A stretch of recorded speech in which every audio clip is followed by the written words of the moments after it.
За ойлголоо тэгээд мэдээж бодлого хэрэгжээд хэмшээс нөлөөлөөд Монгол төгрөгийн ханш үнцэнтэй байх болтгоо гэж одоо ерөөй доо. Нэг хоёр их юм бол ингээд хумсаа нуулсан муур шиг баймааргүй шүү. Ингээ байнгын ороод дээр харахаар ингээд дандаа ингээд ардсан намын сайднэр руу дайрдаг.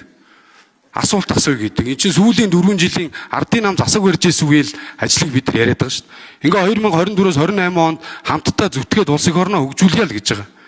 Энэ нэг хүн дотоод оногж байгаа дотоодын нийт бүтээгдэхүүний үн цэнийг өсгөхий $10,000 түргийл гэж байгаа. Эдийн засгаад хэлье л гэж байгаа. Тэгжээд дандаа нэг улс төрчсөн байдлаар явах юм бол бид бас энэ чи улс төрч чадна шүү.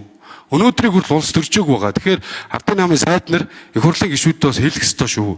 Бодлогын бүлэг дээр шийдвэрээ гаргаад хамтраа цаашаа явахгүй бол байнгын нэг дайруулсан тэгэл нэг юм хэлэхээр өөдөөс нь юм асуусан чинь сүүлийн 4 жилийн ардын намд ангаараад засаг барьж ирсэн үе юм ярьж байгаа шүү дээ бид нар. Тэгээд тэрэн дээр анхаараарай гэж хэлээ.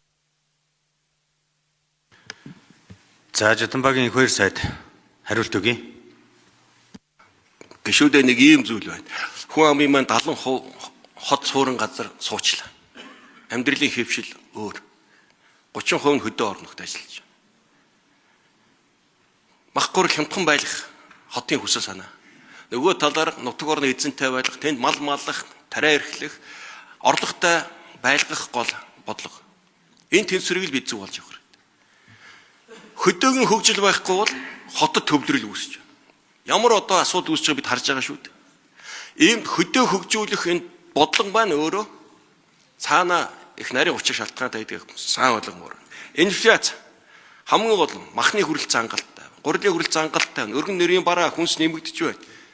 Нэмэлт үүсэж байна. Эрчим мууч, тог, цаглагаан, цалин, хөлс олон зардал өсөж байгаа. Өндөр өсөж байгаатай харьцуулахад хөдөө аж ахуйн түүх суур бүтээгдэхүүний үн 1%-ийн 2% өсөлт бол маш бага өсөлт байгаа шүү. Маш доктортой байгаа гэдгийг ойлгох хэрэгтэй. Энэ хөдөө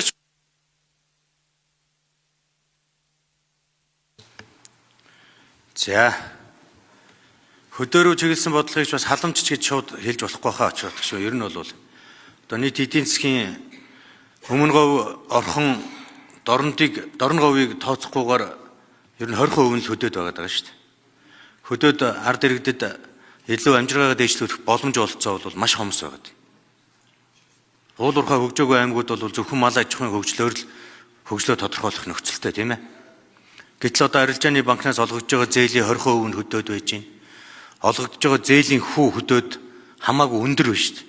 Хотод олгогдож байгаа зээлийн хүү 17-8%-тэй байж болж байхад хөдөөд олгогдож байгаа нь 22-оос 24% хүүтэй зээл олгож. Тэгэхээр нөгөө орлого багтаа өндөр хүүтэй зээлээр амжиргаагаа тэтгэх боломж гэдэг зүйл бол орон нутагт огт байхгүй болсон зүйл байна.